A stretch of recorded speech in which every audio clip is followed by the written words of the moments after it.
Hello, my name is Allie, and welcome to Funny Fat Friend, a podcast about this bodacious biracial babe trying to find herself in film. Here's an update.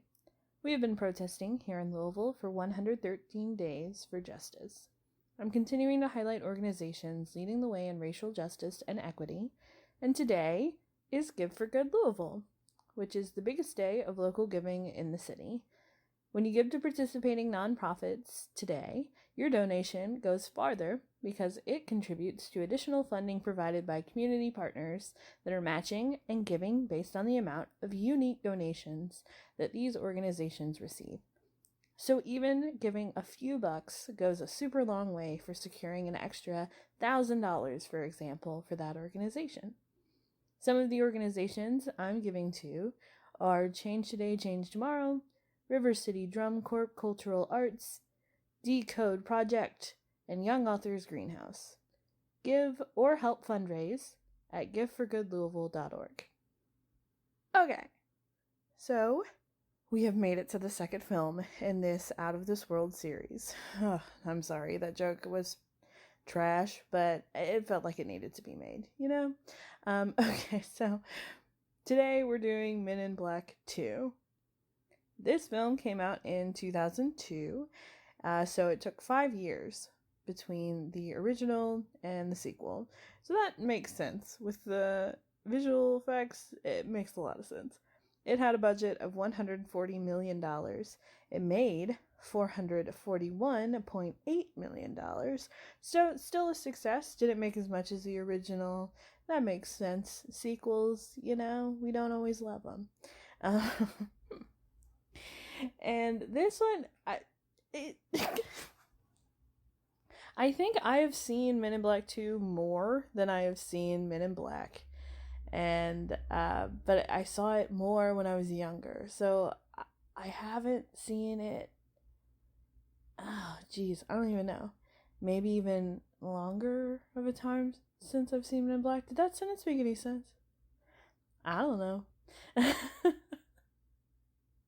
Anyway, it wasn't as fresh in my mind as the original Men in Black was.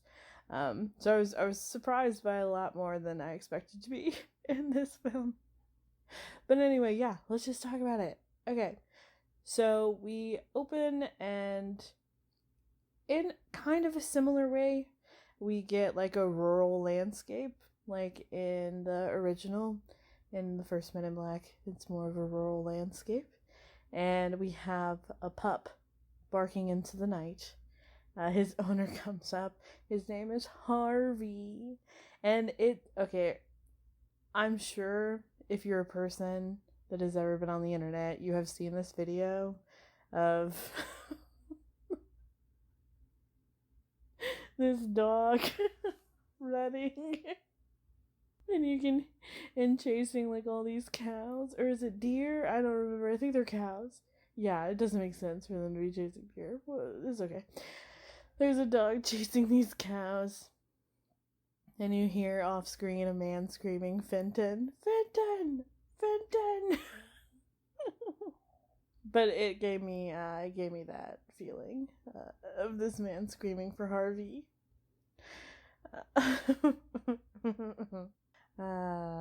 Yeah. Okay. So I was delighted from the beginning. Fenton is barking at this tiny little spaceship. And a little plant worm thing gets out of it. And at first, it seems like they're going to be best friends because they're mimicking each other and it's very cute. But then the little plant guy screams at Fenton and scares him. And then the plant slithers over to a magazine. It's just on the ground. It doesn't make sense. And it changes the pages to this like sexy ad. I don't know what the ad was for. I feel like it was like a perfume ad, but maybe it was just lingerie, because she's in lingerie. That would make more sense. But you know how ads work. They don't make sense. So yeah, it sees the sexy woman in lingerie. and it opens its little plant worm mouth, and more plant worms come out of it, and it transforms into the lady in the picture somehow, even though, how did the plant make the back of the outfit? You know? You understand what I'm saying? It only saw the front, and it only saw what the person looked like laying down.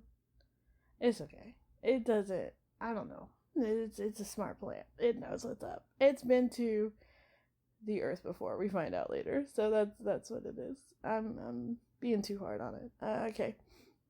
But of course, as soon as the plant finishes turning into this very sexy woman, a creepy man shows up right away and like drags her away to, I don't know, murder her or assault her. It's very scary. It is a very bold, terrible open on this movie's part. But she eats him, and it's fine. She just unhinges her jaw and eats this creepy man. And then she has a really big belly, and she goes behind a bush and throws up his shoes, and she's hot and thin again.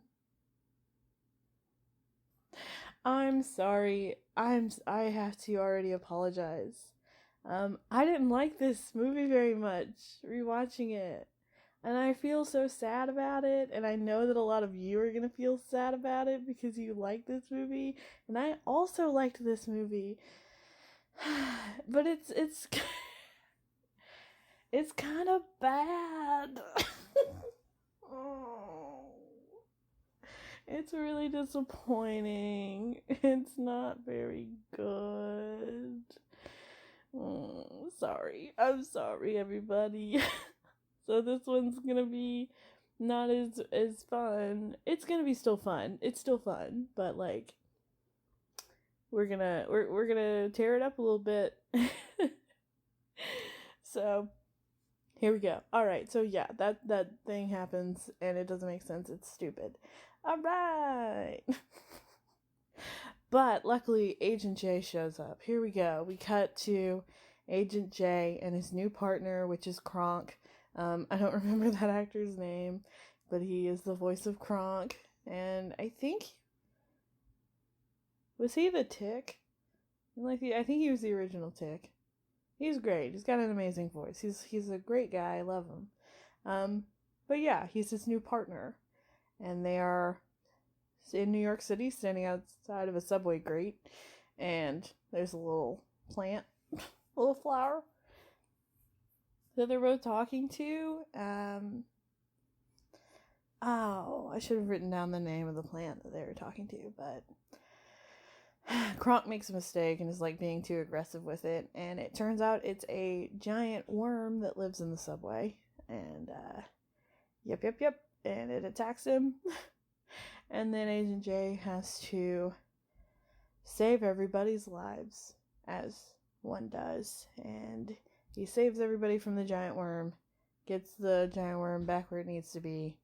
He takes his partner out to have some pie, and he neuralizes him. And it's like, you shouldn't be doing this job. And yeah. Then Agent J goes back to MIB headquarters, where, of course, he gets berated by Zed, his boss, for neuralizing another partner. Because apparently he has done this more than once now. Because at the end of the first movie, he's with Agent L, which is Laurel, who's the lady in the place where dead bodies go that I can't remember the name of. The morgue. There we go. The morgue. Apparently she just wanted to go back to the morgue. They just threw it away, kind of, what happened to her. And so that was disappointing. But yeah. So he neuralizes his partners. Can't have a partner. Classic stuff. This is a classic. We're just repeating the first one. Gotta get a new partner. But Frank the Pug is back. That is one of the greatest things. That was one of the greatest choices they made for the sequel. Definitely was more screen time for Frank the Pug. Frank the Pug is now working at MIB headquarters as a mailroom assistant. And then he gets promoted and becomes Jay's new partner. So it's Jay and Frank the Pug, which honestly, yeah. That should be it.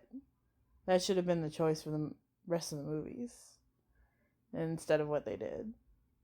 But it's fine. It's fine. You know, it's fine. We're going to keep going. All right, so yeah. So yeah, Agent J is then called to investigate a murder that happens, which we see it happen. So we're in a pizzeria, we're chilling. Rosario Dawson works at this pizza pub, and she is just so hot, you guys. Rosario Dawson. What a queen. Man, so many queens in this world. We are so lucky. But yeah, this is also, it's one of her first films. I remember talking about that in the Josie and the Pussycats review, talk, pod. You know, whatever I call this. And this was one of her first roles. Was in Men in Black 2. What a dream. Okay, so she works at this pizza pub with this guy who I also don't remember. Ben! His name is Ben. Ben. So many good Bens. I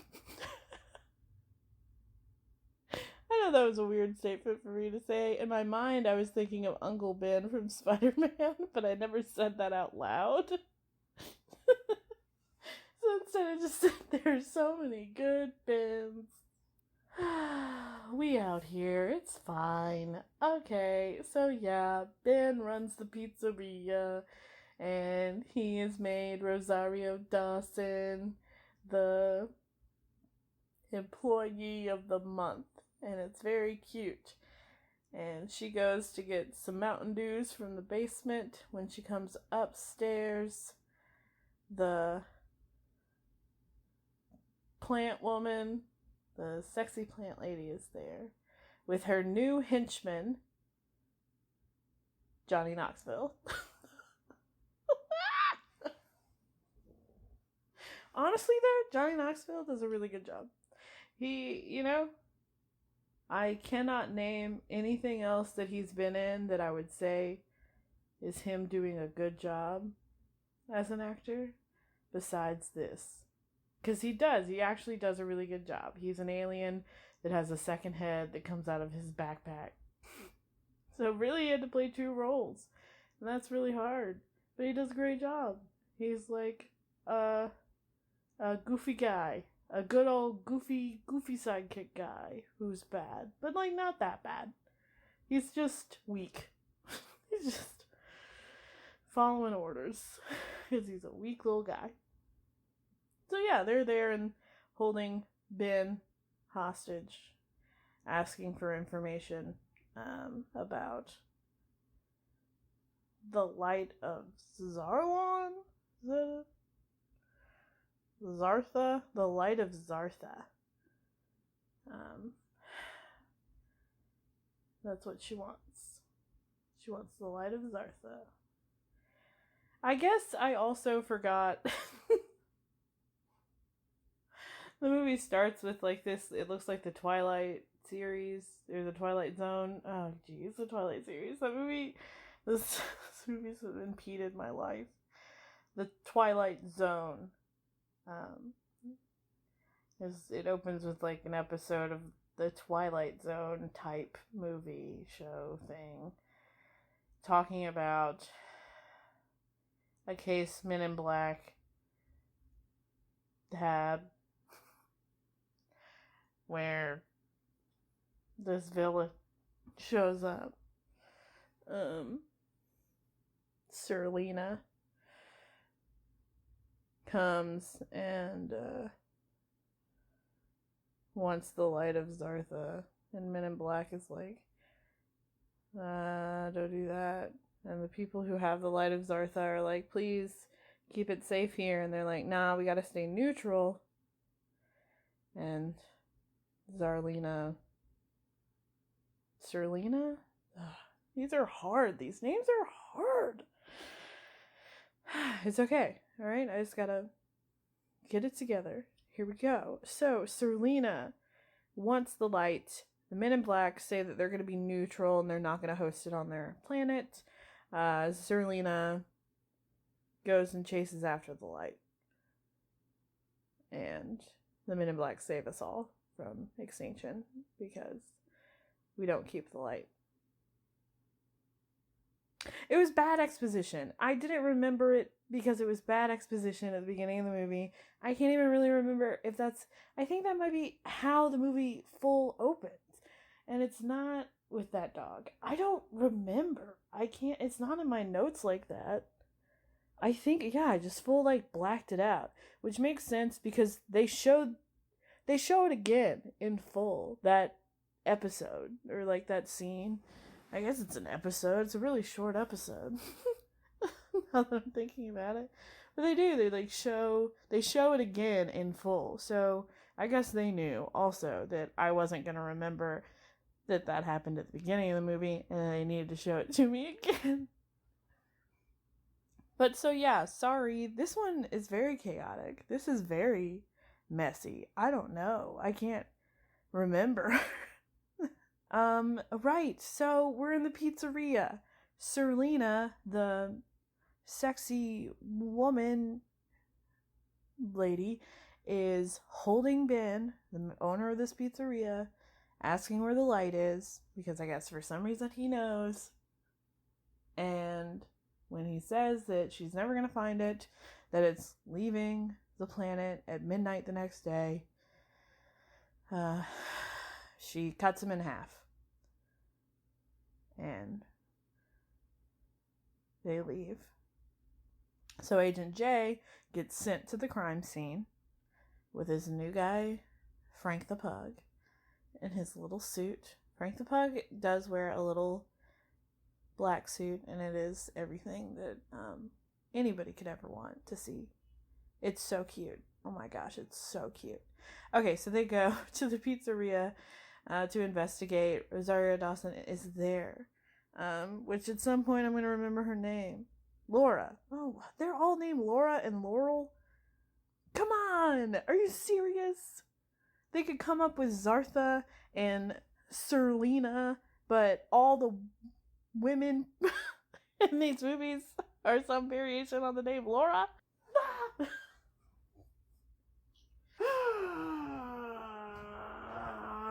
It's fine. Okay, so yeah, Laura, which is Rosario Dawson, tells Jay that they were looking for something called the Light of Zathura. Zathura. Oh my god, I can't do this. Zartha.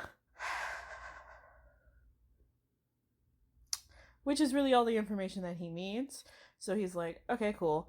I'm gonna take you to get some pie. Because he's in love with her after meeting her for a moment. He does that. He really falls right away. And that's okay. I identify with that.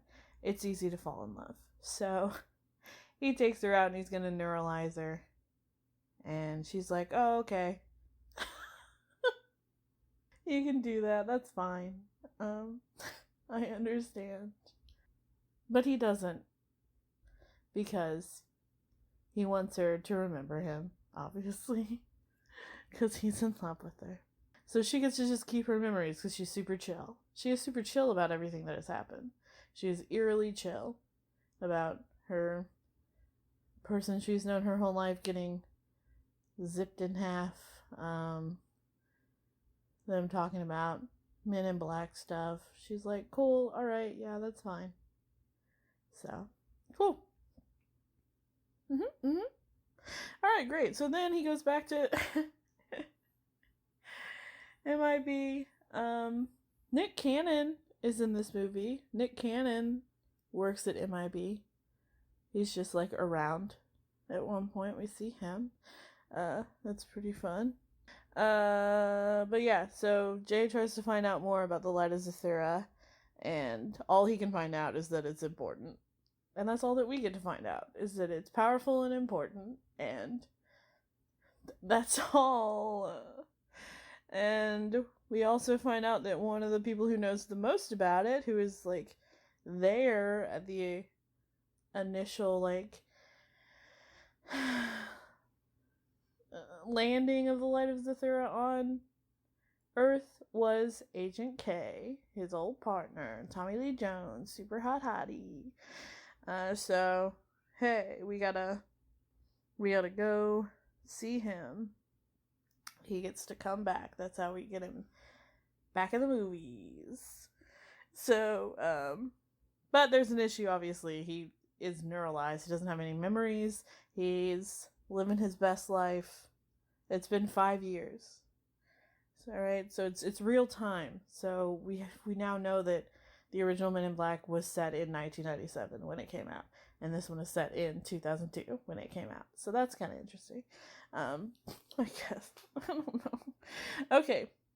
But yeah, so he needs to get Agent K back. But he got neuralized. So what are we going to do about that, you guys? I don't know. We aren't told yet. We just know that he's got to go get Agent K. And Agent K is now living in Truro, Massachusetts. And he is the Postmaster General. Hey! Show up for the post office. That is dope. I love me a post office. So Frank the Pug and Agent J head out to Massachusetts to go get Agent K back. And Tommy Lee Jones is the best. Alright? He is phenomenal in this role. He is, as a Postmaster General, he is just tearing everybody up. He's got a beautiful little country accent. Why does he live in Massachusetts? I don't know. We don't know. But, he does. Great. So to convince Agent K to come with him, he is all like, hey, you used to be a part of this organization. Don't you wonder why you're always looking up at the stars, knowing that there is more to life than this? And he's all like, shut up. I'm a postmaster now. And so Jay is like, all right, well, everybody who works at a post office is an alien, so I'm going to show you that they're all aliens. So he beatboxes at one of the workers, who is Biz Marquee. It's just Biz Marquee in a little post office worker outfit, which is so good. I would like a poster of Biz Marquee in that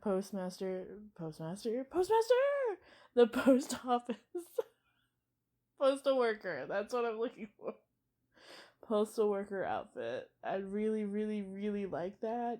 I want that really bad. I want it really bad. If somebody can make that happen,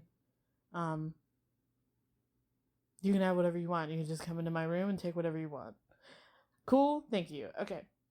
So it's Biz Marquee, and he is an extremely good beatboxer, and so that's fun. That's super fun. I like that cameo. So they beatbox at each other, which proves he's an alien. It doesn't make sense. They just thought it was cool, and it was cool, but they just beatbox at each other. Oh man. But there's like a really tall person, and they like take off their wig. They're just like an alien somehow, and then somebody else takes off their whole upper half, and they're an alien, and they're very cute. And then the mail sorter machine, Agent J opens the back of it, and it's an alien with like 7 arms, smoking a cig, listening to some pumping music, throwing mail everywhere. I really enjoy that guy. So Agent K, though, somehow is not convinced. Just goes and gets in his car and is like, I went and saw David Copperfield or something. Or he went to Vegas and saw the Tiger Show. He's seen wilder things. So, good show. Which is bonkers. That level of denial, but okay. But Agent J is all like, yo, this is why your wife left you. Right?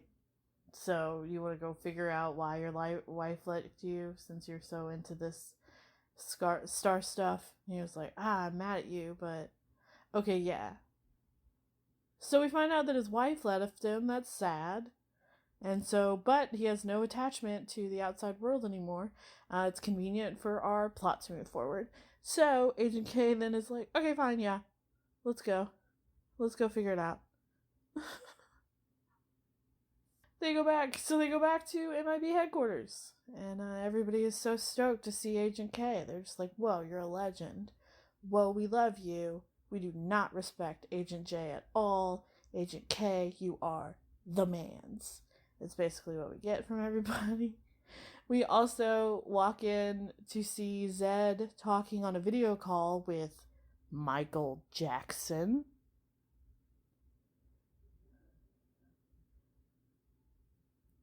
Did y'all hear me? Michael Jackson has not one, but 2 cameos in this film.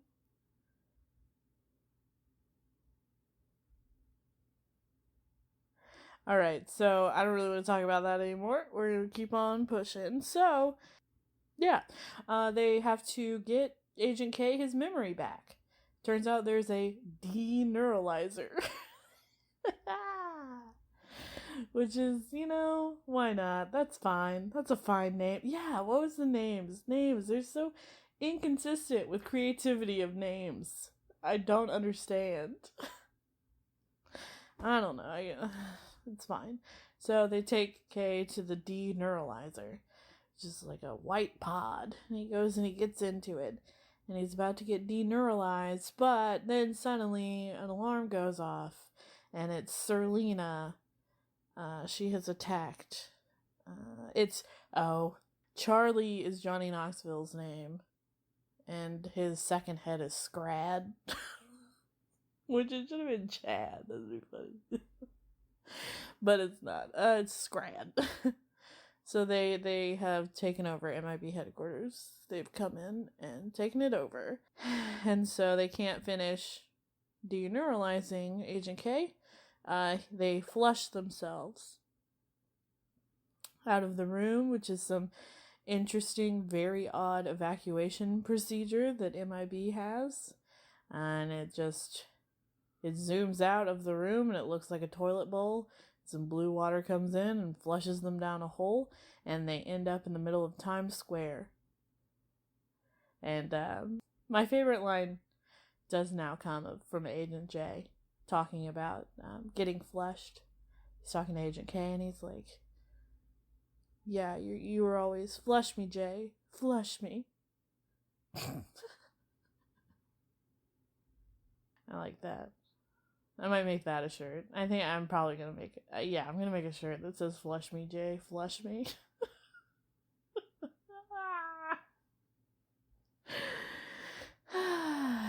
Because I thought that was hilarious, and it was for me, and it holds up. That joke holds up. Okay, great. But, so, they end up finding that the plans about the deneuralizer leaked online at one point, and so there are some off-market ones people have built, sure, and it's convenient that one of them is at Jack Jeebs' place, which Jack Jeebs was in the last movie. He has that pawn shop that they go to. It's played by Tony Shalhoub. That's his name. Thank you, everyone who blew up my phone telling me that actor's name is Tony Shalhoub. I was really upset that I forgot his name.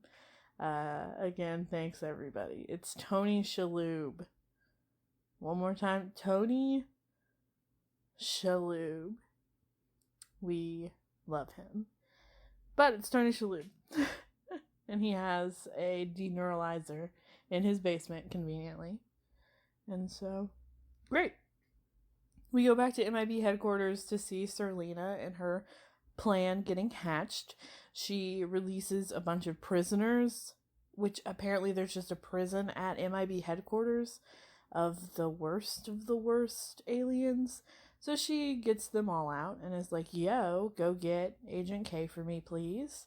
And kill everybody else, don't care. But whoever gets Agent K can have Earth. Sick. Alright, and then we go back to the basement and they're setting up Agent K to get deneuralized. They deneuralize him, but doesn't seem to have an effect. He's like, this didn't work, I am mad, and he leaves. And perfectly at that time, all of those released prisoners show up at the basement, and they all fight Agent J, and it's going down. Then Agent K finally starts to remember, because it just takes a minute, apparently, to get all your memories back. So he realizes all of the info and comes back down to the basement, and they start fighting. They fight each other.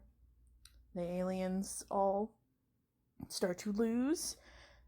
They're doing the classic, like, fighting one of them at a time sort of thing, and so one of them has, like, a third eye. That's his weakness, and he's hiding it under a hat, and so he takes the hat off and punches him in the eye. And then the worst one is Agent K goes to, like, hit one of them in between the legs.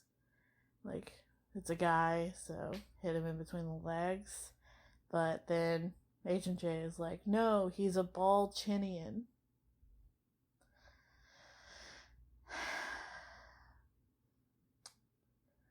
He's a Ball-Chinian.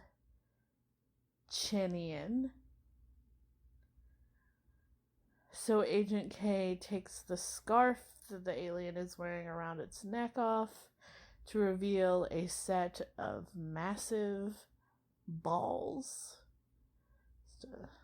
on his chin that Agent K then punches, defeating the alien.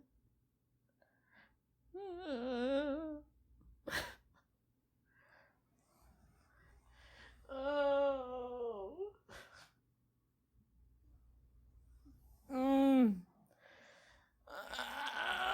Why? Okay, great. Sick. Alright, cool. Then we go back to MIB headquarters. Serlina is interrogating Zed, being like, just give me the info I want, my guy. Alright, and he's like, okay, fine, I'll call our guy who's got the light. And he just calls Michael Jackson back. We hear Michael Jackson's voice, being like, Zed, do I get to be a Men in Black now? I could be Agent M. Because 2 cameos. Michael Jackson, 2 cameos in this movie. So yeah. Great. So yeah, Agent K has his memories back. And he remembers everything except anything to do with the light of Zartha, which is convenient. Apparently he neuralized himself earlier, and for some reason the deneuralizer doesn't work on all the times you get neuralized. That doesn't make sense. But fine, now we have, like, an adventure, so we we find, like, he put a little photo in his jacket pocket, and they go back to the pizzeria to try and find some clues. He finds a photo that's on the wall that's of Ben, and he's holding a big fish. And then Agent K realizes that he has the other half of the photo. He was there with Ben and the big fish, and he is pointing at something. And he's pointing at a key that is hanging directly next to the photo on, like, a thumbtack on the wall. So somehow that stayed there all the time.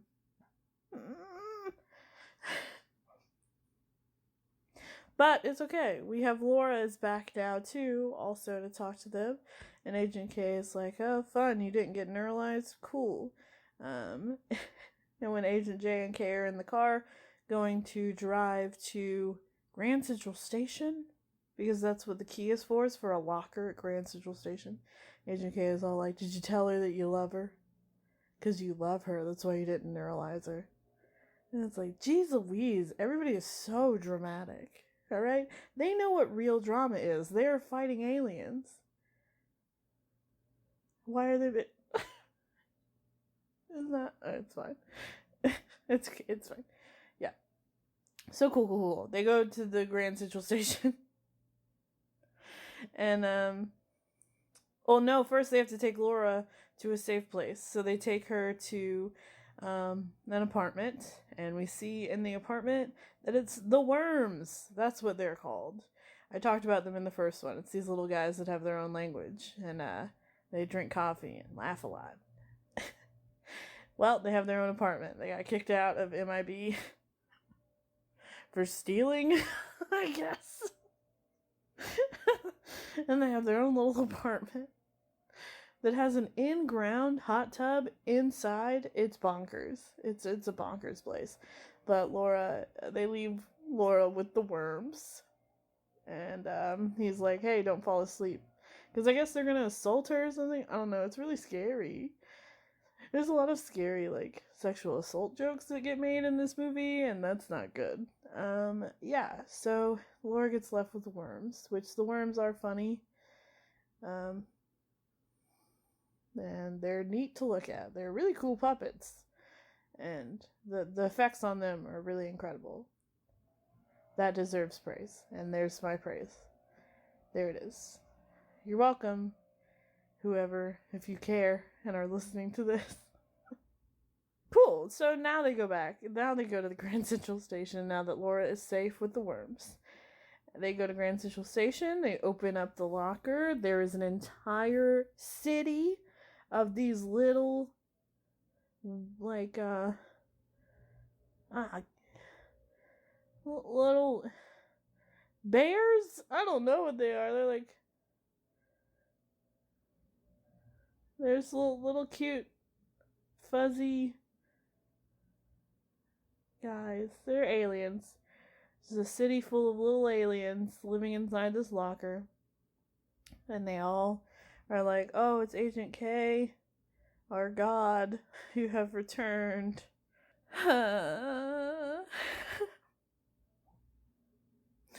And you've come for your sacred relic, which is a video store membership card and a watch. Which they get upset when he takes the watch. So Agent J gives them his watch, and now he is their god. So that's cool, and that's lit. So they go to the video store now, which is run by David Cross, which David Cross was in the original movie, right? He was in Men in Black, and he was the receptionist, or the person at the morgue. But they don't address that at all. They don't talk about how he used to work at the morgue. He just works at this video store. Now he's manager. He's manager of this video store that apparently is just on the ground floor of his mom's place, because they go upstairs to watch the movie that Agent K has reserved. And his mother is yelling at them, asking if they want little pizzas. So there's a lot going on that isn't addressed. But yeah, so David Cross, okay, cool. They're using a chainsaw outside, if you can hear that. That's what's happening. It's fine. Everybody's fine. So yeah, he reserved a tape, and it was that Twilight Zone type thing that I had talked about.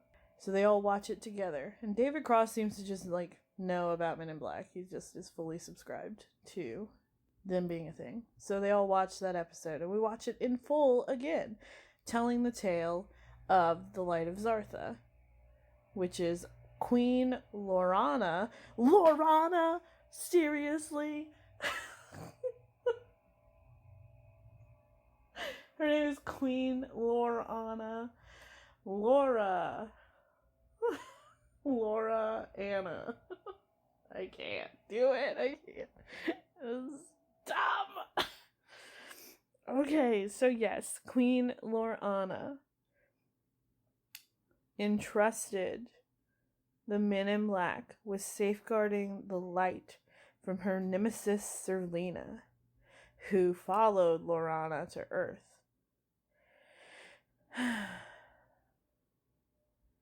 Yeah, and killed her. So Serlina killed Queen Lorana. And Agent K is like, that's not exactly how things happened after watching the video. He's like, this is what happened. It was raining. And we get this flashback. And it's raining. And Lorana is like, please take care of the light. And he's like, I can't. I gotta be neutral here because it puts everybody in danger. And Serlina's like, give me the light. And he's like, go get it. And there's like a spaceship taking off. And so Serlina gets mad and kills Queen Lorana anyway. And Agent K gets really sad and cries. And so you're like, what? I guess they were in love? Because you can just, love, whatever. We don't ever have to really get into how people fall in love or any reasoning behind it. So he gets sad, and Serlina leaves chasing the spaceship, and we find out that the light never left Earth, that Agent K hid it. He hid the light, and then he neuralized himself because he was so sad about Lorana dying.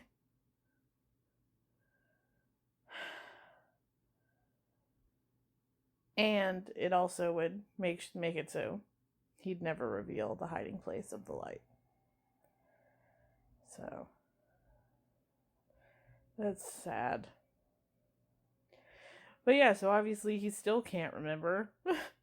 He doesn't even know what it looks like. So nobody knows what the light looks like. They just know that they're looking for it. So that's really hard, to be looking for something you don't even know what it looks like. So yeah. He does somehow, though, know. He remembers. So Lorana hands him a bracelet before she dies. And so he thinks that that is a clue. And he remembers that Laura is wearing that bracelet. So he calls Laura and is like, hey, that bracelet you have on, is it glowing? And she looks at it and she's like, oh, yeah, it's never done that before. Which, like, what the fuck? Why would it be glowing? Why would he know that it would be glowing? I don't know. But, so, yeah, that's a clue. So they're like, alright, that's something. We gotta come get you.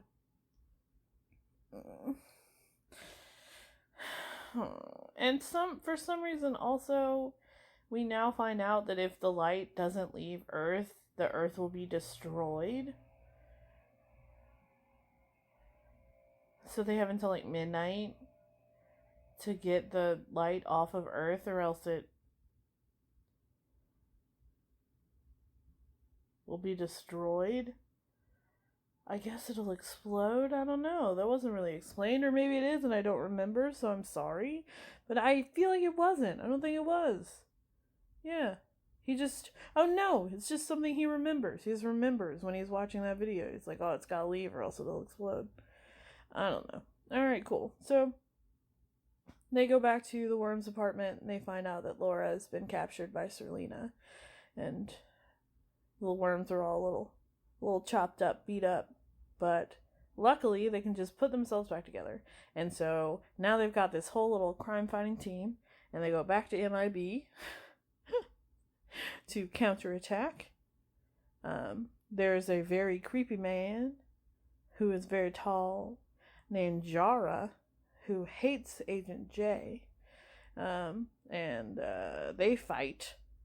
And it turns out that giant man is just 3 little dudes on little flying saucers that beat him up. I don't know. Yep. And so he defeats them and gets Laura free. and he also gets all the other agents free.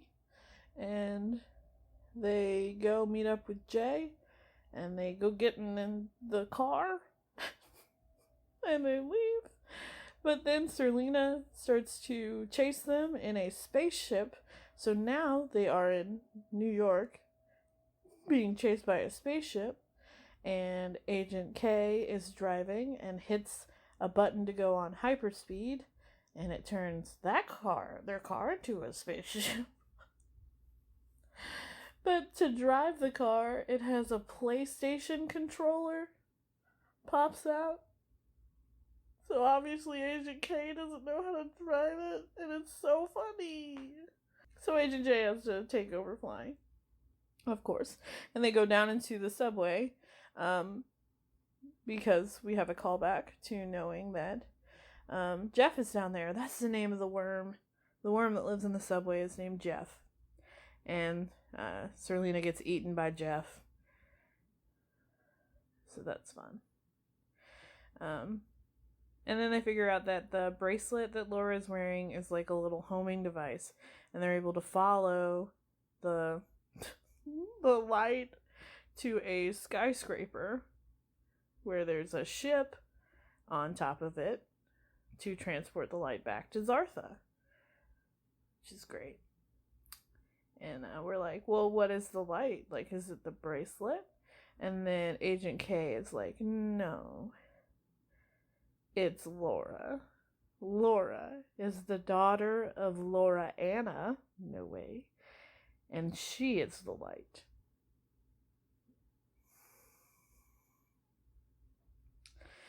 And of course, Laura's like, yo, I don't want to go to an alien planet that I don't know anything about. And Agent K is like, don't you look up at the stars and know that there's something more that you belong to? And she's like, yes.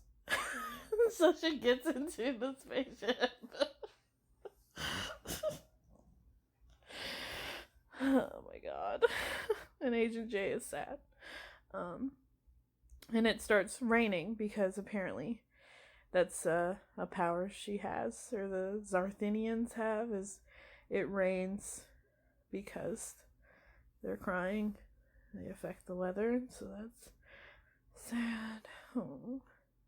But of course, as soon as the spaceship starts to go, Serlina shows back up. She, as Jeff, she basically just eats Jeff and takes his form into this giant, she's just a giant snake plant monster thing, and tries to get Laura, But of course, J and K blast her out of the sky. But this is like a massive battle in front of all of New York City, and so Agent J is like, what are we gonna do now? Do we just have to go around neuralizing everybody? And Agent K reveals that there's actually a giant neuralizer in the torch of the Statue of Liberty that just goes off and everybody gets neuralized. But usually when you neuralize people, you have to like give them a story or else they'll be confused. So I don't know how they dealt with that. Whatever, I don't know. Great. Then we're back at MIB headquarters, and yeah, they're trying to make Agent J less sad that his not even girlfriend left the planet, and so they take him to back to the locker, or they take him to his Men in Black locker, and they open it, and it's got those little aliens in there that are like, we love you, Agent J. And Agent J is like, what? We gotta let these guys out, man. Let them know that the world's bigger than this locker. And then it does the thing where it zooms out and shows that the Earth and our universe itself is a locker inside an alien train station. So nice. Callback. All right. So yeah, the film has a 39% on Rotten Tomatoes, so that's pretty low, and it's a 2.8 out of 5 stars on Letterboxd. And you know, I don't know, yeah, not I didn't like it very much, and I am disappointed that I didn't like it as much. I definitely liked it a lot more when I was younger, but it's not good. That's too bad. It's too bad that it's not good. And yeah, it also got Laura Flynn Boyle a Razzie Award for Worst Supporting Actress, which is the actress that played Serlina, and that's disappointing. I don't think she did a bad job, and I don't think that wasn't fair. There are plenty of things to dislike about the movie, but it wasn't her acting for sure. Yeah. I don't have much else to say. Oh, right. I do have to say thank you to my pal Taylor, who slid into my DMs with a massive explanation about the whole Marvel Men in Black biz. I asked if Marvel, or if this is technically Men in Black could be in the MCU, the Marvel Cinematic Universe, and they made it very clear to me that no, that is not the way it worked. So Marvel bought the comics, were like made at a different company, and then Marvel bought the distribution rights for the comics. So that's why it's technically a Marvel comic, Men in Black. And the film rights are exclusively owned by Sony. So it's the same thing of like Spider-Man. Like Sony owns the film rights to Spider-Man, and that's why all the Spider-Man movies are Sony. They made a deal with Disney to have the Tom Holland Spider-Man be in some of the Marvel movies, but Sony owns the rights. So when I made a joke about Men in Black and Spider-Man being in a movie together, that actually could happen. Like, if they really wanted. That technically actually could happen. So, hey, that's kind of fun. But they also explained to me that in the MCU, it's been established, because I've only watched a handful of Marvel movies. In the MCU, it's been established that people on Earth know about aliens, which makes sense, I guess. And that they have their own agency called SWORD that deals with like intergalactic stuff. So it wouldn't make sense for Men in Black to happen in the MCU, which is a little disappointing. Well, not really. I don't really care, but it was interesting. So thank you, Taylor, for that. So yeah, do I identify with this movie? No. Maybe a little bit Rosario Dawson, of just being like chill with weird shit going on, right? I like her character. Of like, all this bullshit is going on around me all the time. It's very weird, but whatever. I'm doing the best I can with what is given to me. So I like that. Laura. Oh my gosh. I swear, if in the third one there's somebody else, there's gonna be like a Lori or something. Oh man. Or a Lauren. What is so weird, so odd. But yeah. So no, don't really identify with it. Yeah, I don't want to talk about it anymore. So I'm going to wrap it up. I am looking forward to the third one. I see elements of the third one in my mind. I can like imagine things. I can see characters from the third one in my head, but I can't remember if I actually saw the movie or if that's just from having seen the trailer for the third movie. So I am looking forward to seeing it. I want to see how it goes. Let's see. I want to see what they do. So you all look forward to that too, hopefully. Hopefully this one didn't make you sad. And you cancel me for not liking it. But if you do, I respect your opinion and your right to do so. Do what you need to do. But okay, great. All right. As always, thank you so much for listening. Give for good, give for good, give good, give for giving. Oh my god.